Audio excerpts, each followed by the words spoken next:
It was a chilly autumn evening when I received my first call as an emergency medical technician. Fresh out of training, I was eager to put my newfound skills to use. Little did I know that this call would be the start of a series of haunting experiences that would forever change my perspective on life and death. We arrived at the scene to find an old, dilapidated house engulfed in darkness. The air reeked of decay, and an eerie silence hung heavily in the air. As we approached the front door, my heart began to race, my palms clammy with an inexplicable sense of dread. Inside, we found an elderly woman lying motionless on the floor. Her skin was pale, her eyes vacant, and her breath shallow. Time seemed to stand still as we assessed her condition. We worked swiftly, administering oxygen and performing CPR, desperately trying to breathe life back into her fragile body. But despite our efforts, she slipped away, leaving only a lingering sense of despair in her wake.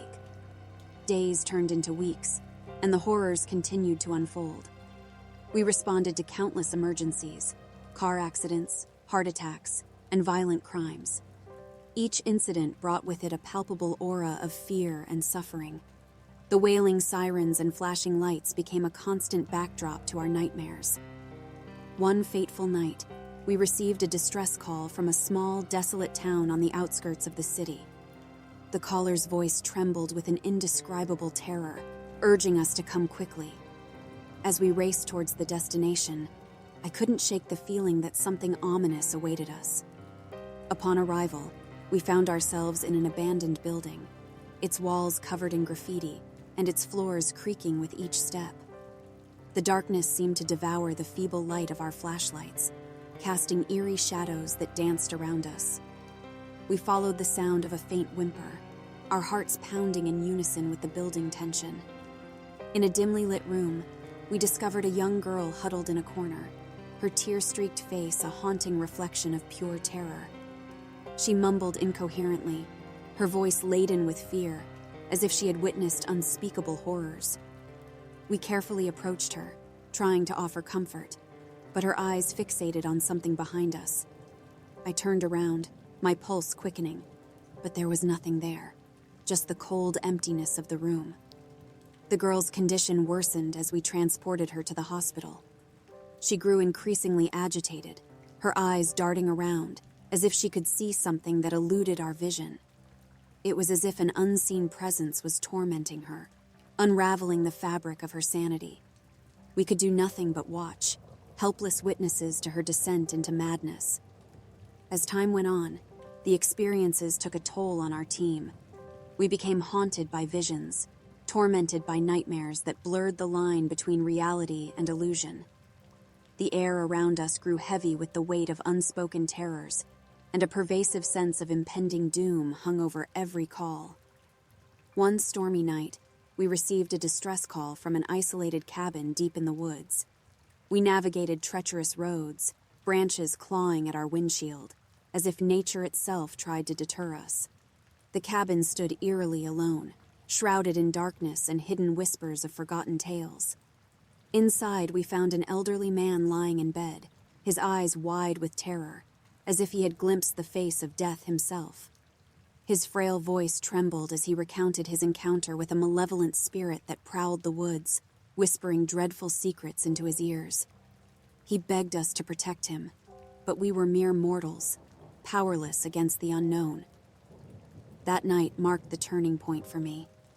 I realized that there were things in this world that could not be explained, forces that defied our rational understanding. The horror I witnessed as an EMT went beyond the physical realm. It delved deep into the recesses of the human psyche, awakening a primal fear buried within us all. Now, haunted by the memories of those I couldn't save, I find solace in sharing my story. But remember, the world is not always as it seems. Darkness lurks in the most unexpected places, waiting to ensnare those who dare to venture too close. The horrors I witnessed as an EMT will forever chill me to the core, a reminder that some fears are rooted not in imagination, but in the twisted reality we call life. Have you ever had a moment when you realized your entire life might be an orchestrated lie, where every whisper of your mind might not be your own? As you nestle into your comfort zone, consider this. What if forces beyond your imagination were silently manipulating your every thought? It started with a call from a blocked number. "It's not what you think. Meet me at Clearwater Cafe, 3 p.m. The voice was gravelly, strained, like it had seen years of smoke and secrecy. Before I could respond, they'd hung up. Who was this? A prankster? Or maybe Rob from IT having a laugh again? Nevertheless, my curiosity piqued, and with nothing better to do that Saturday, I found myself outside Clearwater Cafe at 2:55 p.m. As I pushed open the door, a smell of old wood and coffee hit me. The cafe had that forgotten charm: faded wallpapers, ancient ceiling fans, and a radio playing softly from somewhere. There was only one other patron, an old man in a faded jacket, reading a newspaper at a far-off table. I ordered a coffee and found a seat near the window. I hadn't been waiting long when the old man approached, sliding a small, worn envelope across the table. "I'm glad you came," he said. "I wasn't sure you'd believe me." I squinted, confusion evident on my face. "Do I know you?" The old man sighed. "No, but you know of me. I was involved in the Lockhart Project, and I know they're using you." Lockhart Project? It rang a bell. Some old conspiracy theory about mind experiments and shadowy government deals, probably debunked a dozen times over. "Listen," he leaned in. "The project was real, and it never ended. They said it was about exploring human potential, pushing boundaries. But it was darker than that." Unsettled but intrigued, I opened the envelope. Inside, there were old photos, black and white, featuring groups of people. Some in military uniform, some in lab coats, and others, like test subjects, their eyes blank, distant. "They tried to control minds, to direct thoughts," the man continued. "And when things went wrong, they shut it down, or so the public was led to believe." I shifted uncomfortably. "Okay, but what does this have to do with me?" He pulled out a pocket-sized mirror, placing it in front of me. "Look closely." In the reflection, I saw it. A tiny scar just behind my ear. I'd had it for as long as I could remember, dismissing it as a childhood mishap. "That scar," the man whispered. "It's their mark.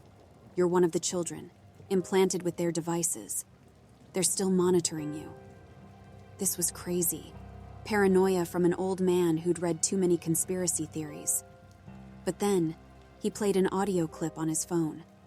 It was my voice, discussing my day, my worries, my hopes, conversations I'd only ever had in my head. Every muscle in my body tensed. This was impossible. "You see, they're listening always. Your thoughts, your fears. They feed on it, use it to guide their experiments." "But why?" I stammered. The old man paused, his gaze heavy. "Control. Ultimate, undetected control." Chills ran through my body. Not from fear, but from the realization that my entire life had been observed, manipulated. A rat in a cage, unknowingly playing out someone else's narrative. I stood up abruptly, the chair scraping loudly against the floor. "What do we do?" The man looked down, his face grim. "We expose them." Over the next few days, we gathered evidence, documents, testimonies from others who'd come forward, recordings. We planned to go public, to blow the whistle on the biggest conspiracy of our time. But then, things took a dark turn. I began noticing cars following me, unfamiliar faces studying me from a distance. Late-night phone calls filled with eerie silence. I tried reaching out to the old man, but his number had been disconnected. One evening, as I was returning home, a black van pulled up beside me. The world spun as a cloth drenched in something bitter was forced over my mouth and nose. Panic surged through me as darkness consumed my vision. I awoke in a dim room, strapped to a chair. In front of me, a large, shadowy figure sat behind a desk, a single lamp illuminating his cold, calculating eyes. "Your curiosity is admirable but misplaced." The voice was chillingly calm. "The Lockhart Project was a necessary endeavor, for the greater good." He circled me, a predator sizing up his prey. "Now, You've become a liability. Terror gripped me. The thought of vanishing, of becoming another statistic, another urban legend was unbearable. I strained against my restraints, desperately searching for an escape. Then, something unexpected happened. The lights flickered, a piercing noise echoed through the room, and the shadowy figure clutched his ears in agony. The device, the one inside me, it was fighting back, defending me. Using the distraction, I managed to break free, making a run for the exit. Bursting into the night, I fled, every instinct screaming at me to get as far away as possible. I've been on the run since that night, never staying in one place for too long. I don't know if it's the device protecting me or some latent ability they unknowingly unlocked. But one thing's for sure.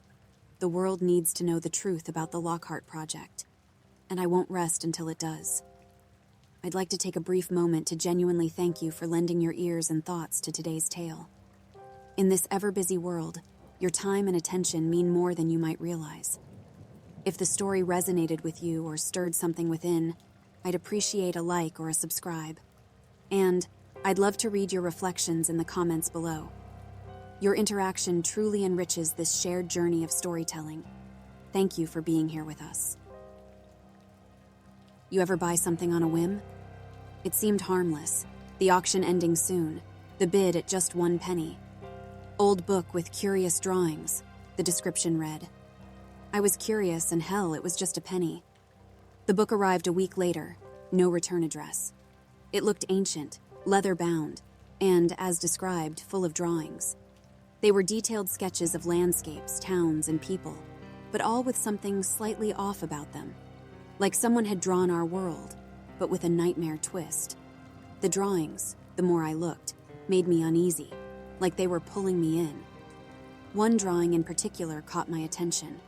It depicted a house eerily similar to mine, and in the window, a shadowy figure peered out, the facial features unclear. My first thought was, that's just a coincidence. Lots of houses look like mine. I was curious enough to compare. Flipping on the backyard light and holding the book up for comparison, it was unsettlingly similar. Trees in the same position, same bend in the pathway, even the crack in my back step. The pages after depicted interiors, one after another, increasingly familiar. A chill settled in my gut, deeper than the late-night air. There it was, my living room. Every piece of furniture, the exact angle of the half-open blinds. My mind raced, trying to dismiss it as some trick or hoax. And this really made my skin crawl. The book was old. Really old. I flipped rapidly through the pages, dread mounting with each image. It felt as though someone had documented my life in advance, all leading up to... what? Then, a blank page. Relief washed over me momentarily. Maybe this was the end. But on the next page, there was a drawing of a bedroom, my bedroom. And on the bed, a figure, me, with the same nightshirt, the same disheveled hair. But there was someone else, standing at the foot of the bed, face obscured, but its presence overwhelmingly menacing. Fearfully, I glanced at my bedroom door, half expecting someone to burst in. Instead, I slammed the book shut, tied it with a string, and stuffed it into a box. The night was sleepless, every creak a potential threat, every gust of wind a whispered secret. By morning, my fear had somewhat settled. It was just a book, I told myself, a really messed up, weird book. Maybe someone had been pranking me. But I couldn't shake the feeling that something was horribly wrong. I went about my day, pushing thoughts of the book aside, but by evening, curiosity gnawed at me again. What if there were more pictures? What if the next picture was happening now? I took out the book, untied the string, and opened it to where I left off. The drawing showed me, sitting in my living room, the book in my lap, a look of utter horror on my face. I glanced around, half expecting to see someone there, but it was just me and the book. I hesitated, then turned the page. The next drawing was of me again, but this time standing in my backyard facing the woods. In the distance, the trees looked alive, with twisted faces and gnarled limbs reaching out. What was even more unsettling was the shadowy figures lurking just beyond the trees, looking in. I immediately felt compelled to look outside. The moon was shining brightly, illuminating my backyard. There it was, the forest from the drawing.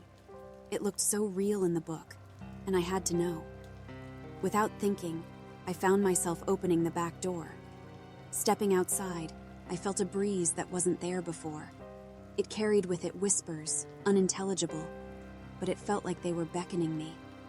Drawn like a moth to a flame, I walked towards the woods. With every step, the whispers grew louder, becoming a cacophony of voices, some crying, some laughing, and some just chanting.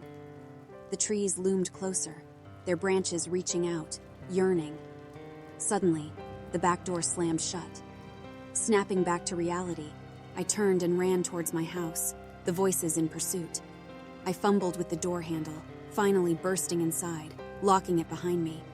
The whispers stopped, replaced by a deafening silence.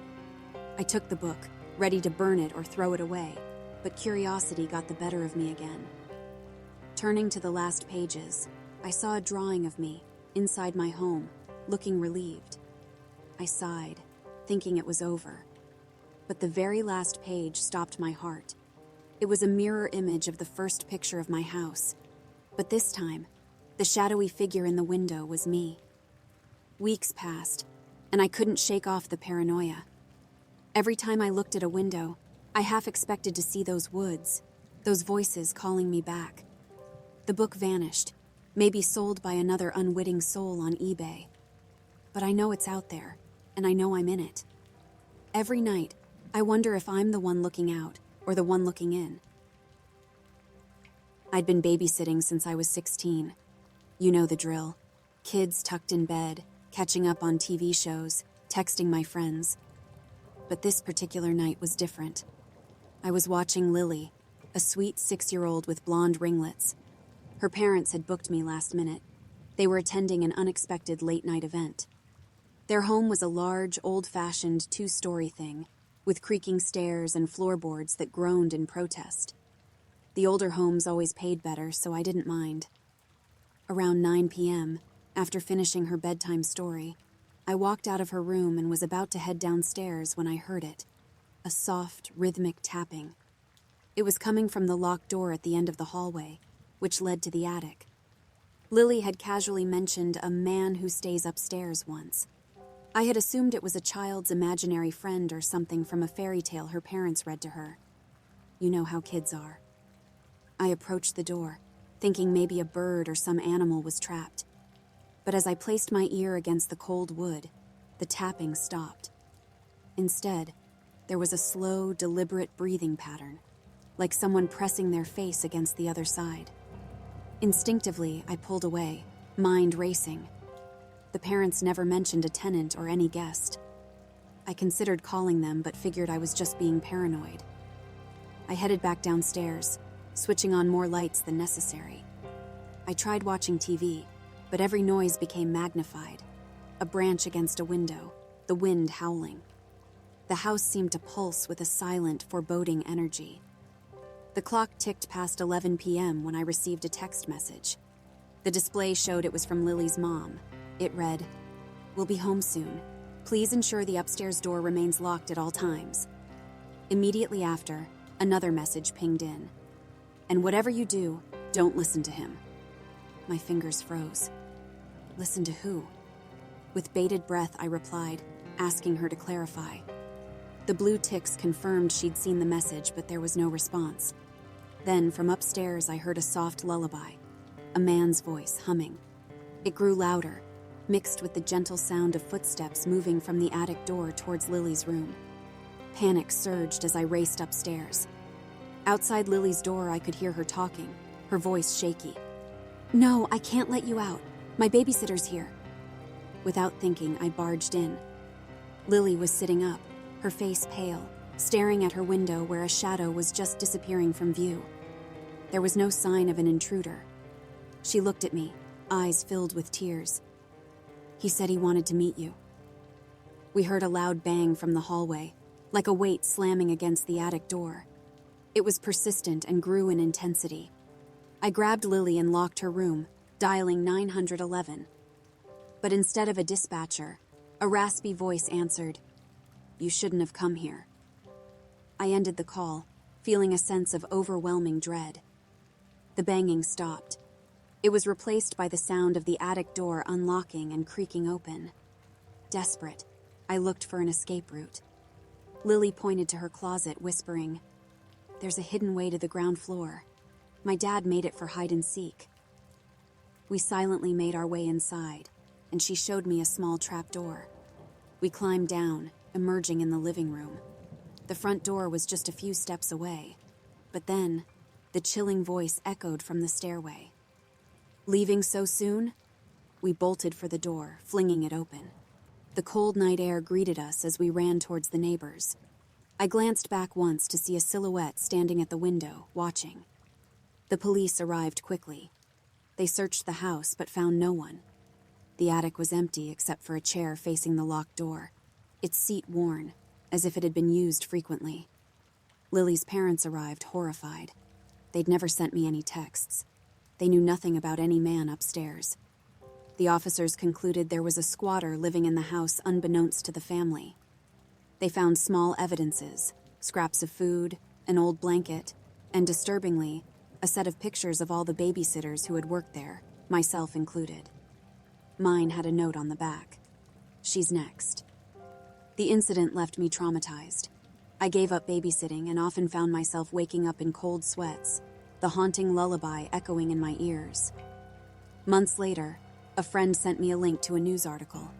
In the 1950s, there was a man in our town known to stalk babysitters, believing one of them was responsible for his daughter's death. He'd hide in homes, waiting for the right moment. He was never caught. The article ended with a warning passed down from generations. If you hear him, it's already too late. Now, I always check upstairs, and I never stay alone, because somewhere out there he's still waiting, humming his lullaby, and I fear our paths might cross again. Why do you think some places are left off maps? Before last month, I'd have told you that old cartographers just made mistakes, or some areas were too dangerous to chart. Now, I wish it were that simple. I got assigned to this outpost 3 months ago. It wasn't on any official duty list, and when I asked my CO about it, he just said, "Follow orders, Thompson." Its location? Nested atop a dense, remote mountain range, miles away from the nearest village. The journey there was grueling, the forest almost swallowing us whole. The outpost itself looked normal enough. It was a small wooden cabin, reinforced with metal on the outside. Inside, basic furnishings, a radio, a stock of canned goods. But here's where it gets strange. The equipment was from different eras. A kettle that looked decades old next to a state-of-the-art walkie-talkie. An old typewriter beside a sleek modern laptop. My orders were simple. Man the station, report any unusual activity, and wait for further instructions. Weeks went by. Silence. No radio chatter. Nothing. Then, one night, I heard whispers. But there was no one else there. The whispers were unintelligible. They seemed to come from the trees, the wind, the very earth beneath my feet. I tried to shake off the feeling. Maybe it's just the mountain playing tricks on me, I thought. But then I began to find items outside my cabin door each morning. A feather, a small stone, an old photograph of a family I didn't recognize. It was like the mountain itself was leaving me gifts. I decided to take a walk one day, maybe find out where these items were coming from. As I trekked further into the woods, the scenery became disorienting. Trees seemed to move just out of sight. The ground felt spongy and deceptive, like it might swallow me whole. Then I stumbled upon a clearing with a circle of stones. Within it was an old, withered tree. Carved onto its bark were symbols I couldn't decipher, surrounded by what looked like a list of names. My name was on it. Panicking, I raced back to the outpost. The journey back felt longer, as if the forest was stretching and warping around me. Once inside, I tried the radio, but it gave only static. The laptop? No signal. The typewriter? It had a single sheet of paper. Typed on it was, "Don't leave. It's watching." Nightfall came too soon, and with it those whispers grew louder. They were pleading, urging, begging. "Join us," they seemed to say. I decided to stay indoors, keeping all lights off, hoping to remain unnoticed. But then there was a knock. Hesitating, I approached the door and looked through the peephole. There was an old man standing outside, his eyes milky white. He whispered something I couldn't hear, but when I opened the door, no one was there. Just another item on the ground. This time, a tarnished military medal, one that had belonged to my grandfather. How could this be possible? Days blurred into nights. The whispers never stopped. The forest seemed to close in on me, and each day there were more items, each more personal than the last. An old toy I'd lost as a child, a letter I'd written but never sent, the dog tags of a buddy I'd seen die in combat. Desperation set in. One evening, after another unnerving discovery, I finally yelled into the forest, "What do you want from me?" The air grew cold, and a deep voice, not a whisper but a clear, resounding echo, responded, "Stay." That night, I huddled in a corner of the outpost, clutching my rifle, praying for dawn. As the first rays of sunlight broke, there was another knock. It was a young soldier, barely 20. He looked as scared as I felt. "Are you Thompson?" he asked. "Yes," I managed to reply. "They sent me up here to check on you," he said. "Heard there was some distress on the radio." "I didn't send any message," I said, my heart sinking. He looked confused. "Come on, let's get out of here." He turned to leave, but then he paused, looking down. Next to my boots lay a photo of him with a family I didn't recognize. "Why do you have this?" he asked, fear evident in his eyes. I didn't answer. We both knew. This mountain, this cursed place, was no ordinary outpost. It was a trap. But for whom? For us? Or something else? Something that lurked in the shadows of the trees, feeding off our fears and memories. We made a silent pact then, that young soldier and I, to stick together, to fight against whatever dark force held sway over this place, and maybe, just maybe, find a way out. So why do you think some places are left off maps? Sometimes it's to keep us out, and sometimes it's to keep something else in. You'd think that after years of hearing whispers about UFOs and watching countless TV programs about alien encounters, you'd be desensitized. You'd be wrong. The UFO hearing was all over the news. It was the biggest event in decades, the government admitting they'd had contact with otherworldly beings. But I attended a private session, one they didn't broadcast. I wish I hadn't. I had an uncle, see, who worked at a low-ranking government job, but he got wind of the secret invite-only session. Maybe it was pride or the weight of knowledge, but he told me, and only me. Said he had a +1 and thought I should know the truth. What can I say? Curiosity won. The building was nondescript, somewhere in DC, and security was tight. Inside, the room was dimly lit, reminding me of the faint glow in a movie theater. The air was cold, almost artificially so, with a metallic hint. The low hum of whispered conversations gave a sense that those gathered were just as unaware as I was. On the stage, behind a long table, sat 3 beings. I say beings because only one looked human. The one in the center was a man, probably in his 60s. To his left was something tall, eerily slender, with pale, translucent skin revealing a web of blue and purple veins. It had large black eyes, void of emotion. To his right was a woman, or so I thought initially. She looked human, save for her eerily perfect features and silver irises that seemed to shift in color every time I blinked. They never introduced themselves. The human, who acted like a mediator, began speaking about agreements, shared resources, and the preservation of both races. But my ears were ringing, my focus alternating between the 2 others. The atmosphere grew dense as if there was electricity in the air, making my skin tingle. Questions began from the audience. Most were softballs, and I wondered if they were plants. Then, a man 2 rows ahead of me stood up. He was trembling. "What do they want with us?" he almost whispered. The room went silent, the kind of silence where your own heartbeat sounds deafening. The tall, slender being shifted its gaze to the man. I swear, for a split second, the room got darker. "We want understanding," it replied. Its voice was a disconcerting blend of tones, like several people speaking in unison. I felt it more than heard it, vibrations that seemed to resonate inside my skull. The woman-like being then added, "Your kind fears what it doesn't know. We wish to be known." Her voice was melodious, but there was a detached coldness to it. The questions became more heated. People asked about abductions, cattle mutilations, crop circles. With each answer, a subtle pattern emerged. They were here for a long time, observing, studying, and sometimes intervening. A lady in the back finally broke down crying, yelling about her abducted son. The human mediator tried to calm her, but it was the slender being that stopped her.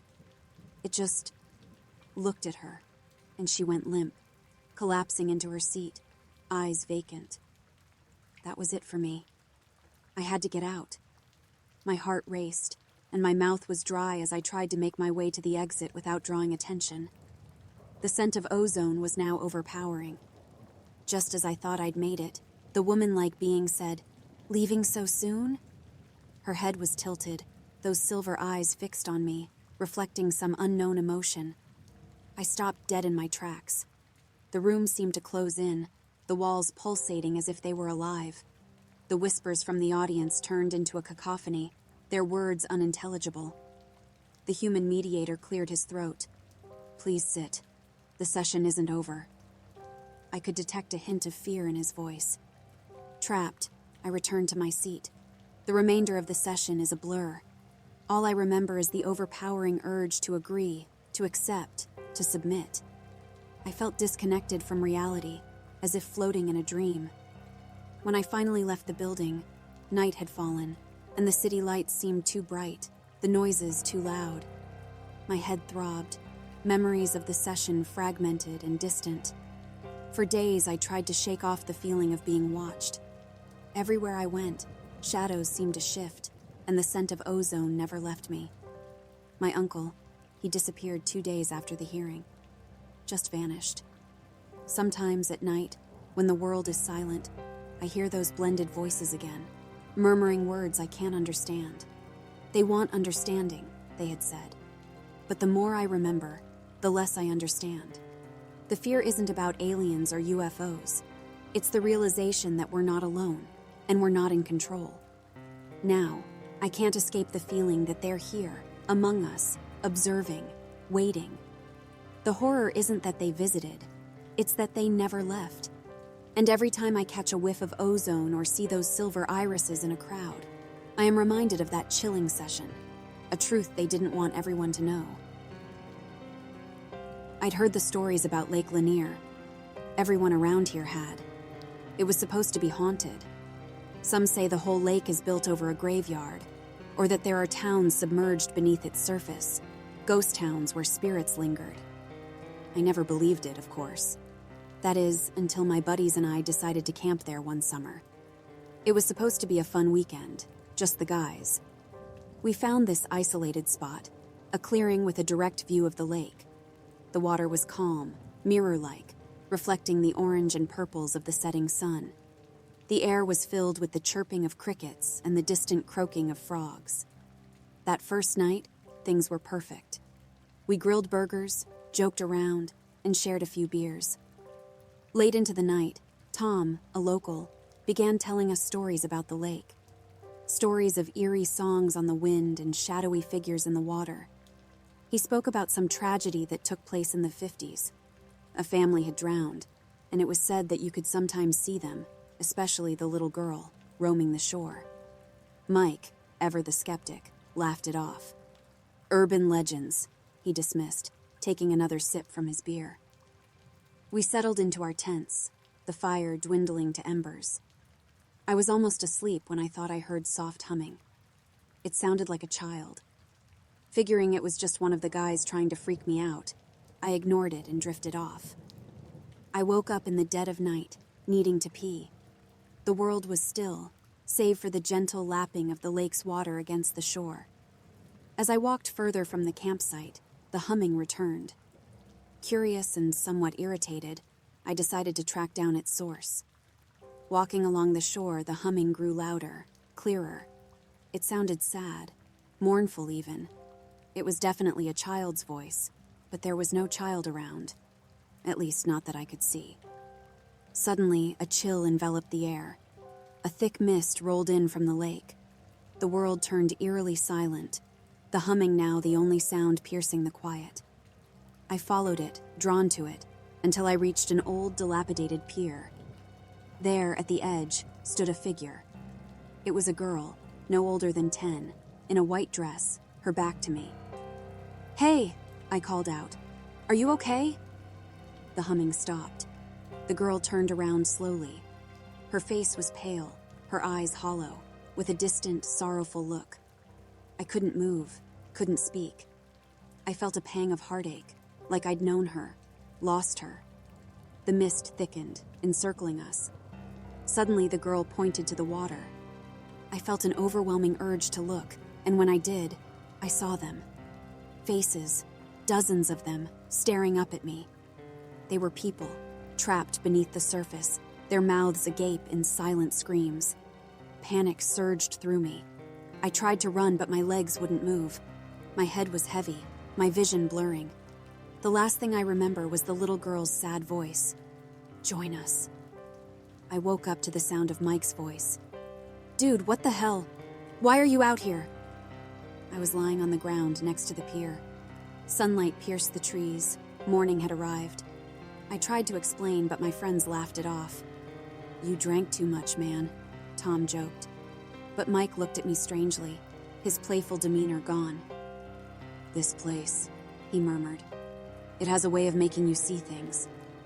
We packed up and left, but the memories of that night haunted me.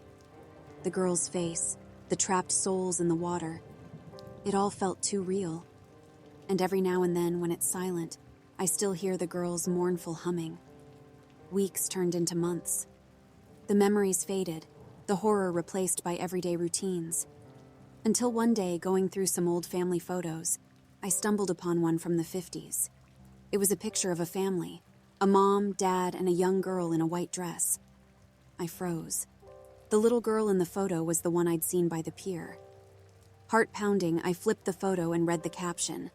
"Last family trip to Lake Lanier before the tragic accident." The girl was my grandmother's younger sister. She drowned in Lake Lanier. Now I understood the heartache, the familiarity. The lake held not just legends and ghost stories, but my own family's haunted past. I realized that maybe Lake Lanier doesn't show us random spirits or make-believe tales. It shows us our deepest fears, our lost loved ones, and the painful truths we're too afraid to face.